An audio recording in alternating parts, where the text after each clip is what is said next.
On this extra long episode of the Bangkok podcast, we talk about what it takes to get a motorcycle license and a car license in Thailand, and why not one bit of the process actually prepares you for driving in Bangkok.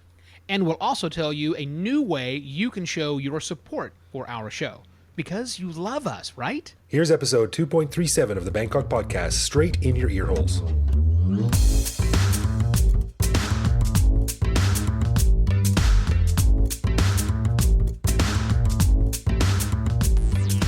Hello and welcome to the Bangkok podcast. My name is Greg Jorgensen, a Canadian expat who came to Thailand on a vacation in 2001 and did not leave. And I am Ivo Terra, an American expat living full-time in Bangkok since the beginning of 2016. Thanks for joining us and welcome to the Big Mango. So before we get into our topic this week, which is driving in Thailand, legally or otherwise, should we talk about Patreon? We should talk about Patreon, Greg, for one reason and one reason only: money.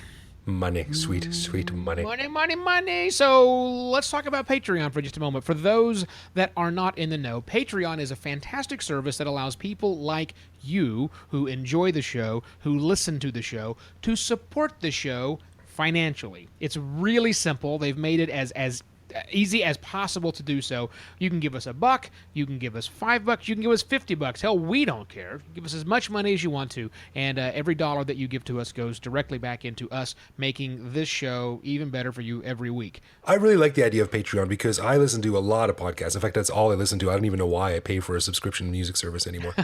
But the thing that I don't like advertising, and as I know that that's the way things work these days, but I don't like listening to it. I always skip over it, and it's always a pain in the ass for me. So whatever we can do to avoid that, I think is a positive step. And I like the model of Patreon where you don't have to pay. The show is still there. It's still yours. Right. But if you'd like to show your appreciation for the time and the effort that we put into making the show, then by all means, feel free. So I think it's a really good medium there. Like it's not forcing anything, but at the same time, it's providing the opportunity for people who are fans to show a little love. Yeah, it's a good medium like me, and it's good extra large like you. It's just a really good thing at Patreon. If you go to patreon.com/Bangkok podcast, all one word. Again, I will say that one more time because that's what we do. Patreon.com/Bangkok podcast. There will be links in the show notes as well. That's where you can go get signed up and toss us a little bit of your support, which you can cancel at any time. You don't have to do this for forever. We would like for you to do it forever. The longer you do it, the longer we do it, I guess is the way to say that. So yeah, patreon.com is the place to go to help us out. Well, as a frequent listener of the Bangkok podcast, you already know, dear listener, that Thailand is the second most dangerous country in the world to drive in, right behind Libya. But despite that, both Ivo and I are licensed to drive, much like Corey Haim. Yeah, that's right. I just got my motorbike license last week. And Greg, you have your automobile, your vehicle license here in Thailand. And how long have you had that? Oh, man, I think I got it about 2006, 2007, wow. Something like that. Right. I'm convinced the test hasn't changed at all. From what I've heard, no, it hasn't. Yeah, the same exact process. So you may be wondering, dear listener, why it is that I have a motorbike license and why Greg has a car license and why we didn't opt for option number. There's 10 different classes of licenses in Thailand, and we didn't opt for class number 7, which allows us to drive a steamroller. Oh, does it? A steamroller? It is specific that license class number 7 is what they call a road roller, but no one knows what that means, so I'm saying steamroller, and you'll understand what that means. That vehicle, and that vehicle only. Everything else is generic around the type of vehicle. Well, you could really get to work on time in a steamroller. Hey, like my top speed is 7 kilometers an hour, but it's 7 kilometers an hour through anything. Everything, exactly. The reason I'm on a motorbike is to go around traffic, not with a road roller, over traffic. Casualties be damned. Much more fascinating. Oh. Now, Ivo, since you most recently have gone through the experience, how did you find the process? And you have a motorcycle license. I don't have one. So I want to hear from you what went into it and what it was like for you, because I think I should get a motorcycle license. I've been thinking about it for a long time, but I think I'm going to get one soon. So I want to hear what it's like. Yeah, well, it's a process, or a process, depending if you're from Canada or not. But nonetheless, it's quite the experience. Let me tell you what it was like, because I know it's been a few years since you've done this. I mean, gosh, at least 10 years since you've gone through the process. Today, in 2017, when you want to get a license, you have to go to the DLT, which is the Department of Land Transportation. So you have to drive way up by Machit, that's near the Chatuchak station. That's where you go get the licensing. And when you walk in to this complex of buildings at the DLT, it's not just a building, because that would be too easy. No, right? no. It is a complex of buildings, none of which have any writing on them that's not Thai. Right. I remember that. Nor do they didn't have, like, even when I went into the first building and said I'm here for a license, she said building 4. Okay, building 4, got it. I walk outside, the numbers are in Thai. Yeah, they use the seldom used Thai numerals. Luckily, 4 kind of looks like a 4 in Thai. So I said, well, that looks kind of like a 4. So I lucked out. That was where the 4 was. So the first day I went in to do this, I did all the documents that you need to take. You have to have a doctor's note that shows that you are not about to die. And I actually went to a hospital to get this. You can go to any, Dr. Samchai on the corner, and he'll charge you 100 baht to give you a piece of paper, not even look at you. I actually went to the hospital and had a real doctor check me out just to do that, because Dr. Samchai was not open at that time. So take that document in with you. You also, being an American citizen who is not on a work permit, my wife is on a work permit. I am not. I'm on a Type O visa. I had to go to the U.S. Embassy and have them notarize a piece of paper that I wrote that said, I live here. Yeah. It cost like $50. $50 to get that done. Yes. That's a ripoff. Total ripoff. So, yes, I had to have that.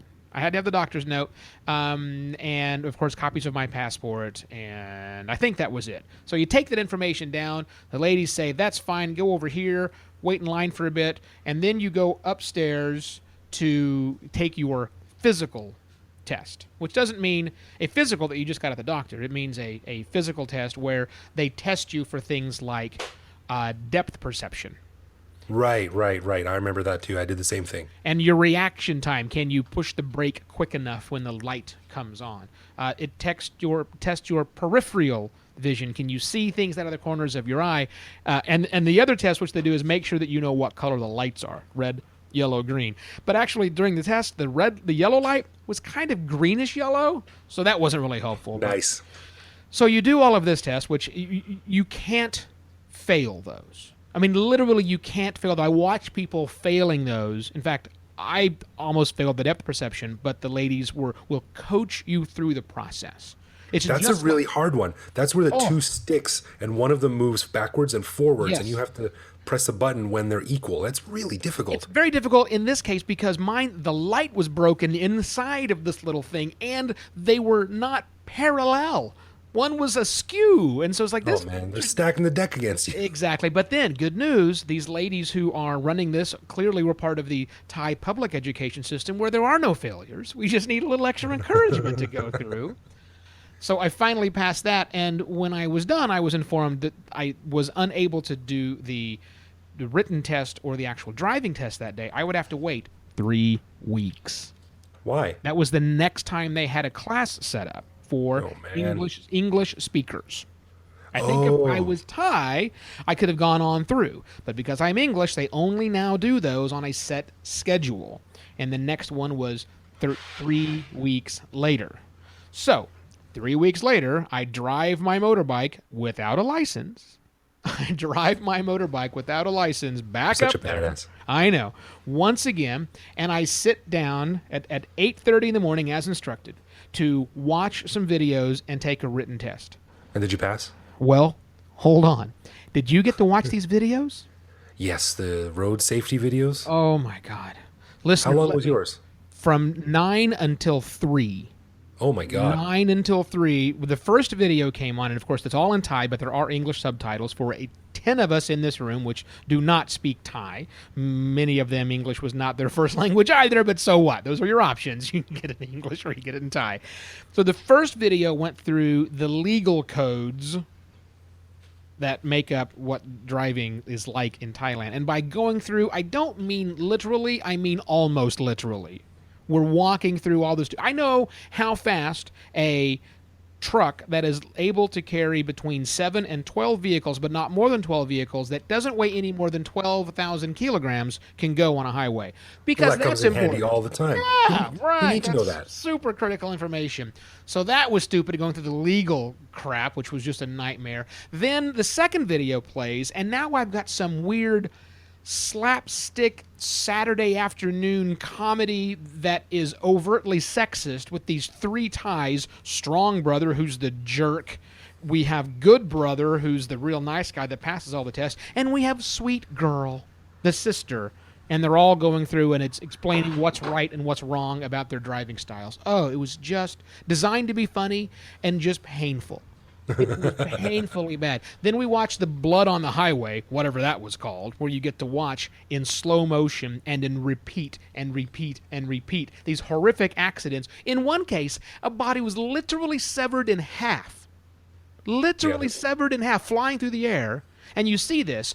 But in case you miss it, they then zoom up on the second half, the leg lower portion, which you've already missed the severing, but they draw your attention to it. It's like the old Jackie Chan movies where they replay the same stunt like 7 times from 4 different angles. God, it was the most disturbing thing to watch, that one. Then we had to sit through a video where they basically talked down to you the entire time. It felt like they were talking to 8-year-olds in this room. And the final one was an appeal that we should all, it's a whole Thai-ness thing. We should just drive nicer, and then we wouldn't have bad traffic if, in fact, we just drove nicer. The great thing about that was the videos they're showing of bad traffic, I was noticing that in most of them, well, in many of them, I should say, they weren't even shot in Thailand. Oh, really? One is an intersection in Hanoi. Shows how crazy the traffic is. Another one was showing this bus cutting people off. That's clearly the bus has Chinese lettering on it, and it's not from Chinatown. This is not a bus you've seen anywhere in Bangkok. And then there was one that was either from like Pakistan, India, Bangladesh, because they're showing these tuk-tuks doing crazy stuff, but they're not Thai tuk-tuks. Maybe they were just making a greater point, like when you go forth into the world, spread Thai-ness by driving like a moral person. I think that might have been what it was. So as terrible as that was, sitting through all that stuff, then you take the test. And oh my God, the test, Greg. The test is the all-in best part. Here's the deal, listener. If you want to, you can take this test too. Some Russian dude who was living in Pattaya back a couple of years ago, got a hold of the PDF from the Thailand Department of Land Transportation's website that had all these questions on it.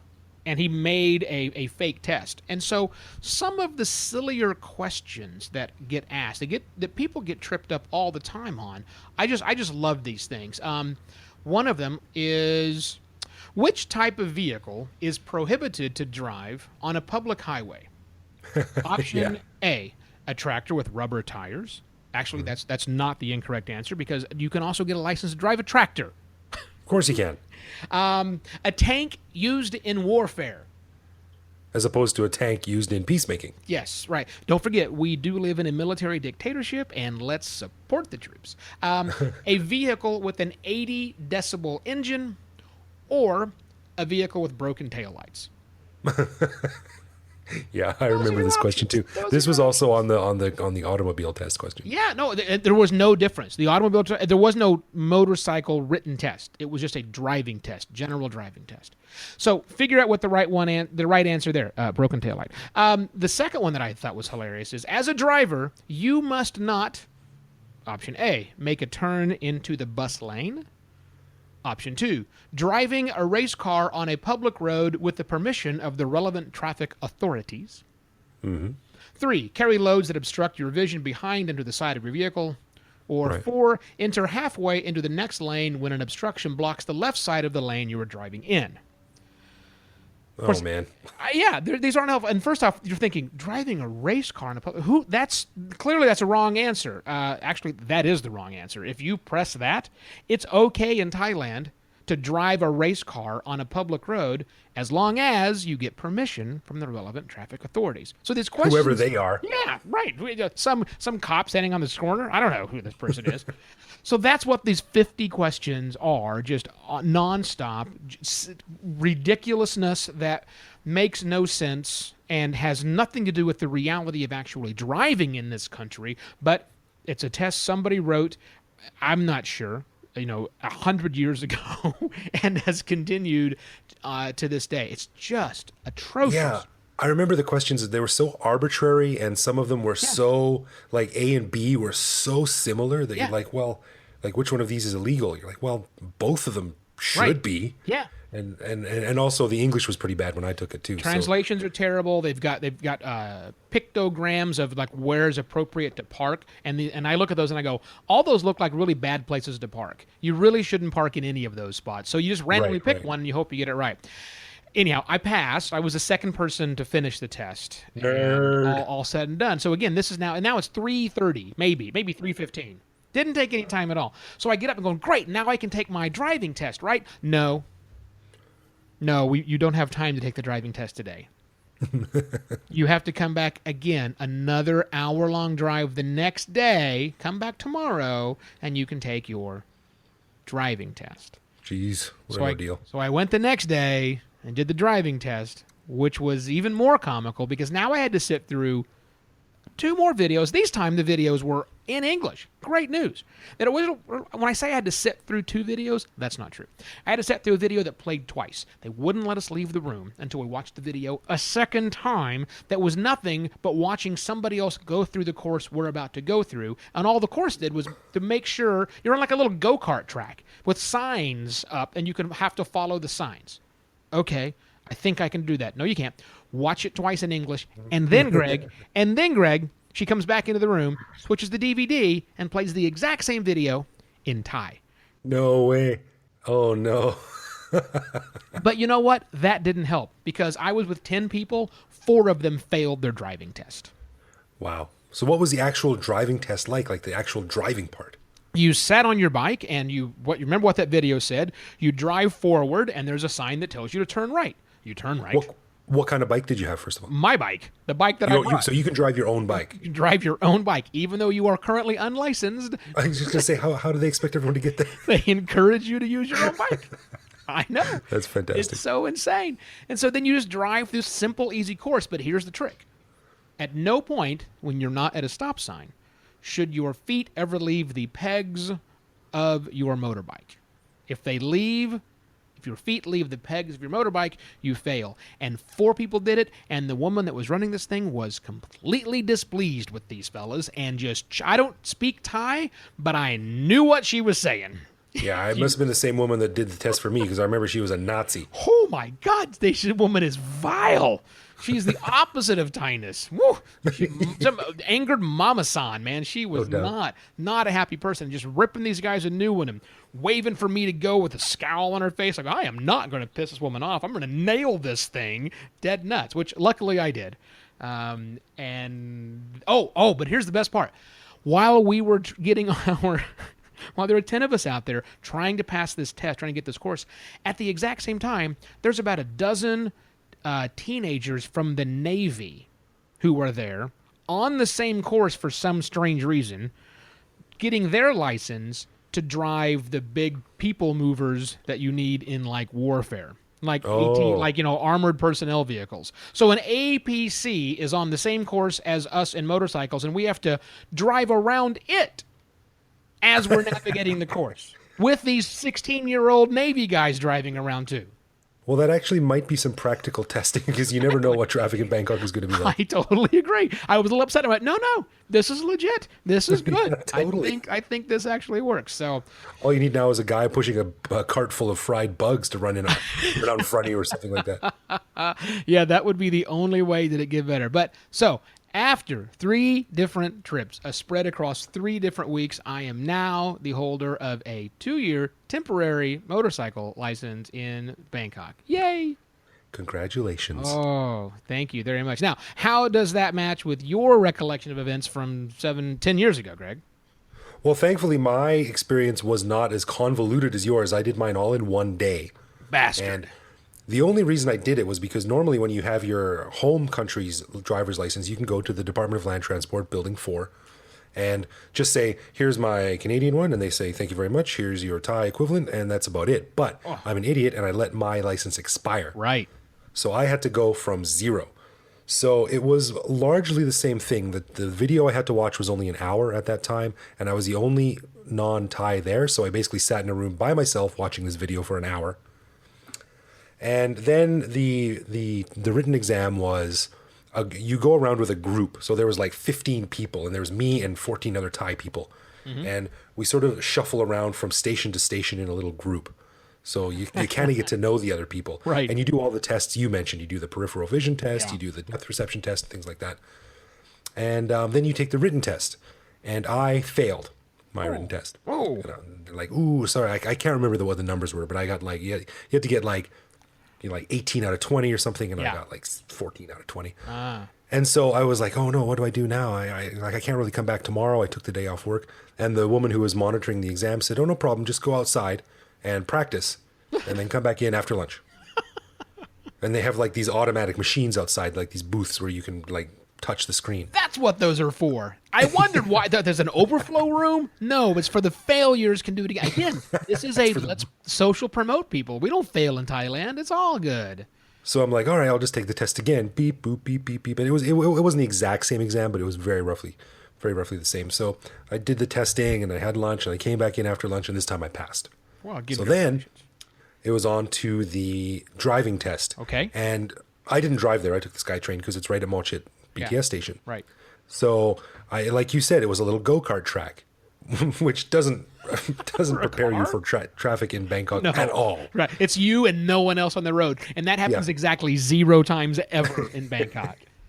And so I had to rent a car. It was 200 baht. Ah. And there were 3 tests I had to do to get my driver's license. One, I had to drive down a row of they had like buckets with cement and then a PVC pipe sticking up about 6 feet into the air. Sure. I had to drive down a row of those for about, 10 meters and then back out again. Okay. Right. The second test was I had to park next to a curb with my wheel less than 10 centimeters away from the curb. Yeah, they preach that in those videos nonstop. Yeah. And which is ironic because people sometimes you just park in the middle of the street and put on their hazard lights and I'm just running in for some noodles. Don't worry about Have it. you seen the left lane? Come on. He's clearly parking everywhere. And then the third test was you had to parallel park with Oh. within 7 points. So you had to do no more than 7-point turns, like 7 stops. 7? Yeah. That's a big number. First of all, I suck at parallel parking. Most people do. Second of all, this was the first time in my life that I had ever driven an automobile where the steering wheel is on the right-hand side. Oh, right. Yeah. So I was already like, oh my God, this is going to suck. So long story short, I get in there and I'm being very careful and I'm looking at and I did it in 4 wow. points. Almost And I perfect. leaned out the window and I said, okay, finished. And this Nazi woman started yelling at me, no, fail, fail, fail. And she started pointing at things and something like that. And I said, okay, I'm not finished. I have 3 more, right? So I did like boop, boop, boop. And I finished it up and she's like, gave me this stink eye. I'm like, okay, you pass. Same chick. Oh, my God. Yeah, so I did it and I got my license. I got, like you, I got a 2-year one. And then 2 years later, I went back and now I got a 5-year license. Right. So it's good for 5 years. Yeah. I think 5 years, maybe 10, probably 5. Yeah.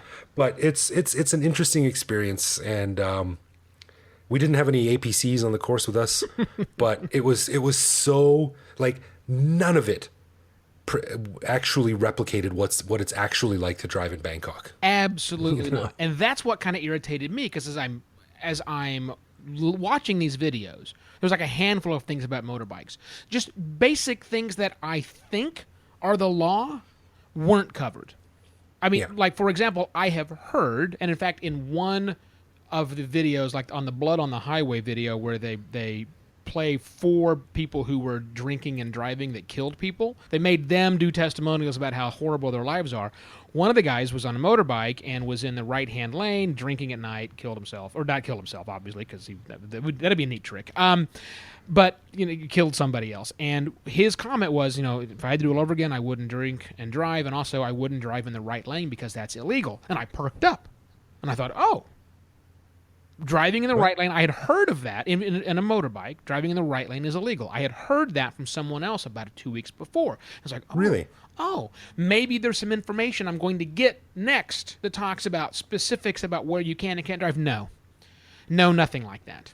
Absolutely nothing. And nothing on the test about, where you can and can't drive. So I still, to this day, am not sure whether or not it's legal to drive in the right lane with a motorbike. People do it all the time. I have never seen a motorcycle even attempt to avoid the right lane. I can't imagine that's the case. But then again, it's also illegal. I learned one of the few things they did talk about with a motorcycle is if you are on a motorcycle, you must ride the motorcycle straddling the motorcycle. And if you are a passenger on a motorcycle, you must ride the motorcycle straddling the seat. Now, Greg, when your lovely wife goes to work, I know she takes a moto taxi from your condo to the BTS station. Does she wear a skirt or a dress to work oftentimes? She sure does. Does she ever straddle the seat, or does she ride side saddle like every other chick I've ever seen riding a bike in Thailand? Side saddle, the most badass way to ride a motorcycle. One high-heeled foot on the peg, the other one hanging loosely off. And I guess prehensile ass cheeks. I'm not sure how they continue to stay attached there. But I'm watching, and they made a point. You must ride straddling. Well, no, that's not true. But then again, in these same videos, they're talking about be sure you wear a helmet, and they show a picture of people, maybe 30% actually had the helmet chin strap on. Yeah, well, they should show a video of the guys who ride around my neighborhood wearing a construction helmet. Just like perched on their head like some kind of plastic yarmulke. Yeah, that's going to help you when you fly off the bike. Not any. Yeah, again, as you said, not really relevant to what it takes to drive a bike. Not even things to be careful, to watch out for. None of that. None of that. But we have security theater in America. They have driver education theater in Thailand, and I'm just learning to accept that. I heard a great metaphor the other day. So they said driving a car in Bangkok is like driving a boat. It's just like there's no lanes. Yeah. You just go wherever you think is probably going to be the safest. Right. Yeah. And hope that works out, which I think is perfect. When I first started driving here, when we came to stay for 3 months in the little town of Ranong, the people we were house sitting for gave us their motorbike and their truck to drive for the 3 months while we were staying in their house. And I said, any rules I should be aware of? I mean, obviously, we're a left-hand driving country here, but anything I should be aware of? And they said, yep, just the number one rule in Thailand is get out of everybody else's way and don't obstruct. That's it. Yeah. Anything else you do is going to be fine, and that's pretty legit. Now, having said that, I will say this. The reason I went through the pain, which I just related to you, other than I knew it'd be a fun episode of the Bangkok podcast. The other reason I went through that is because the police are starting to really crack down on motorbike drivers specifically, and I have heard anecdotally car drivers as well, but especially motorbikes.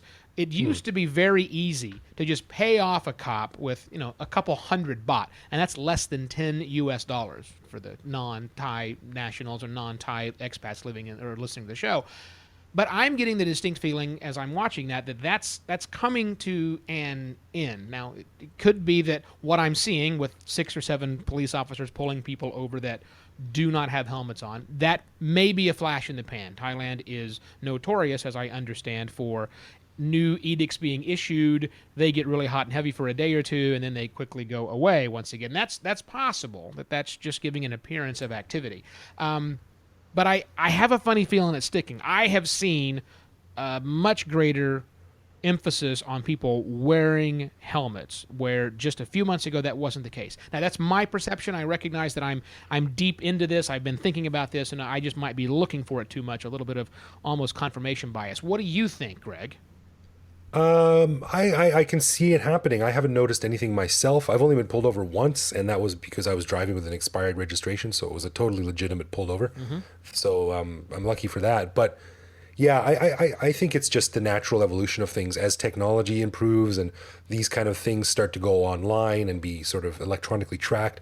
Police officers start to wear body cameras and stuff like that. I think a lot of these little loopholes and opportunities for side deals and stuff like that are sort of falling by the wayside. But I think we're slowly starting to get a bit more formal. Like I know I have a friend. He used to drive around with a fake business card he had printed up, and it had like some logo of he pretended he couldn't speak any Thai, and he was like, "Oh, I don't know. Call my friend, and he gave some card that he made up with the real name of some senior policeman or something like that. Oh. And usually the cop saw it and was like, "Ooh, go on your way." But yeah, I think it was a total ballsy move. But I think the days of those things happening regularly are probably going to be phased out pretty quickly. I'm all for them having a crackdown on the helmet issue. I've got no problem with that whatsoever. I don't even think about getting in the bike without a helmet. Occasionally I'll take a moto taxi and I don't have my helmet with me, and I'm rarely offered one, and I hate it, but of course I've got to get somewhere. I look forward to them actually cracking down more on that and making sure that all of us, everybody out there is riding it with a helmet, because you just need to, man. It's a motorbike. This is a dangerous place. You've just got to be careful. Yeah, it's like we talked about in last week's episode. If they're talking about all these cracking down on the street food industries and vendors and things like that, as long as you enforce rules that make sense. Like, I'm all about rules. Society needs rules to function. Yeah. And as long as they're done in the fairly and applied fairly and done with the eventuality of making everything safer, then I'm all for it. Yeah, I'm with you on that one, and I'm not stupid. I know that we have laws on the books, and those are selectively enforced, and that's the way that it works everywhere. But here, they do turn a blind eye to some actions that really, they being the police, that really should be kind of frowned upon. And I'm hopeful that we might turn the tide on some of these statistics if we can, as a country. And I'm not appealing to your Thai-ness. I don't care. But please, wear a helmet. That's really all I'm asking. Now, just before we finish this conversation up, Ivo, you made an interesting observation about the relative safety of riding a motorbike in Thailand. Even though a recent report pegs Thailand as #1 in the world for motorcycle accidents. Yeah, so specifically I was talking about riding a motorbike in Bangkok, and I was talking about how safe it was with one of the other people who I was getting my license with. Although this guy was, he's Vietnam by nationality, raised in Australia, lived here for 4 years, and he had the observation that I had, that actually of places you could ride a motorbike, it's actually relatively safe here in Bangkok for one reason.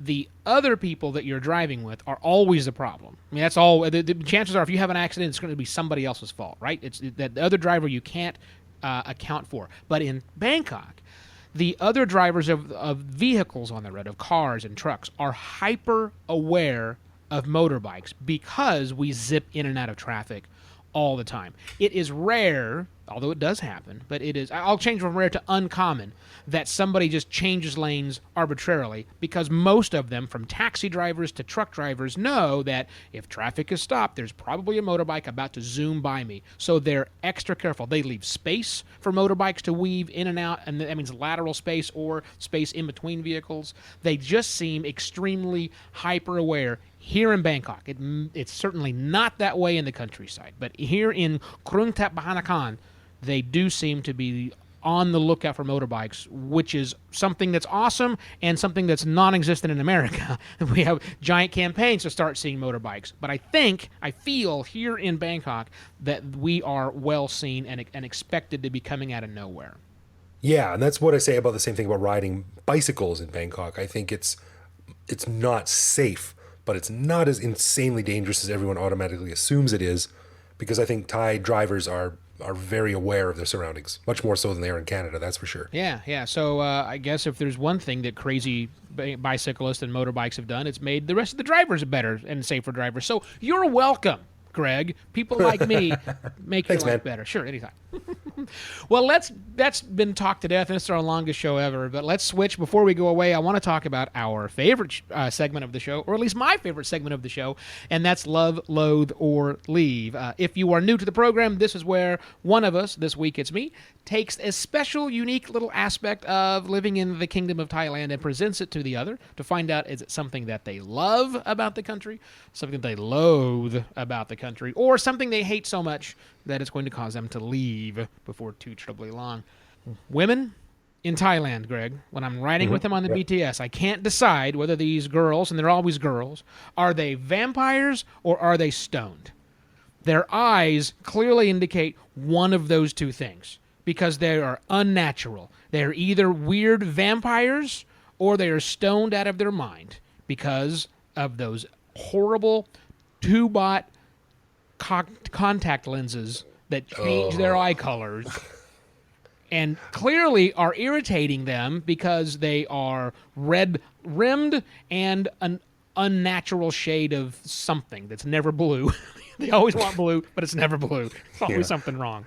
I wondered where you were going with that for a second. I wasn't sure what you were saying. I'm like, are you stereotyping every woman on the BTS? But yeah, these super fake, extra colorful, very obviously synthetic contact lenses, I hate them. I think they look retarded, ridiculous. It's like they're so obvious. It's Yeah. like if someone was wearing like green lipstick. Yeah. You know, like that doesn't go with anything. What are you like? Are you making a statement? And what is that statement? Yeah.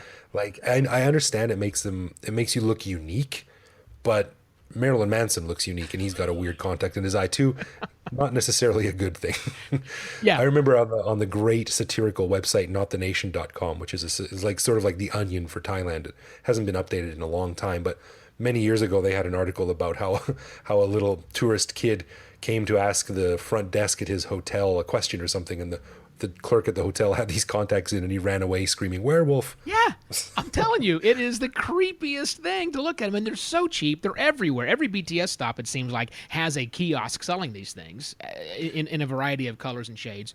But which means they're low quality and they're low grade. So they irritate their eyes. Or if they do happen to find a pair that fits, they're just weird. I mean, because Thai eyes are a dark, dark, dark brown. And so they put this Beautiful dark brown, it's by fantastic. the way. Yeah, it's amazing. Yeah, and they put these lavender lens covers in, and it's just like all it does is puts this unnatural, unworldly werewolf, vampire, demon. I'm not really sure, but it certainly doesn't look human. Yeah, I think when you try to accentuate your beauty, it should be subtle, and like I've got no right to say that, but that's just my personal opinion. Because there's nothing You know? subtle like a 6'4" Canadian walking around this town. Subtle's my middle name. But I mean, it's sort of like the difference between high heels and stilts. Like, Okay, I like this. okay, Yes. put on some blush and some lipstick or something like that. All right, I'm down with that. That's cool. That's just sort of socially accepted. But put on a pair of stilts and start walking around. People are like, "What are you doing?" Yeah. I hate it. It's not going to make me leave. Yeah. But I loathe it. I'm I with think you. I think it's a silly fad, and I hope it goes away. I'm all about the loathe on this one. Hey, look, if you want to fly your freak flag, I am all over it, man. Go get flames in your eyes. That's great.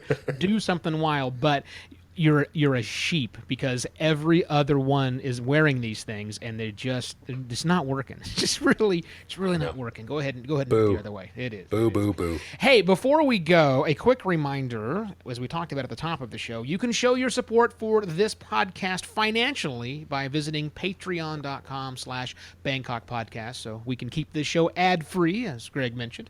And because we're worth at least $1 or $2, right? Patreon.com/Bangkok Podcast. Thank you very much. Well, everyone, thanks for listening to the Bangkok Podcast this week. If you have anything you'd like to share or a topic you'd like to hear us talk about on a future show, leave a comment on bangkokpodcast.com. And many thanks to the people who have reached out to us. I always enjoy hearing from you, so keep it coming. Or you can reach out directly to me on Twitter, where I am BKK Greg. Or you can send us a message on either Facebook or on Twitter at Bangkok Podcast, and also our Line account, which continues to grow. If you really, really want to be a true Thai person listening to the Bangkok Podcast, well, you got to get on Line. That doesn't mean online. That means Line, the social network, Line. Just follow the link on Bangkok Podcast. You can't miss it. For my partner, Greg Jorgensen, I am Evo Terra. We shall be back next week with more stories of our lives lived in Krung Thep Mahanakan, right here on the Bangkok Podcast. Cheers.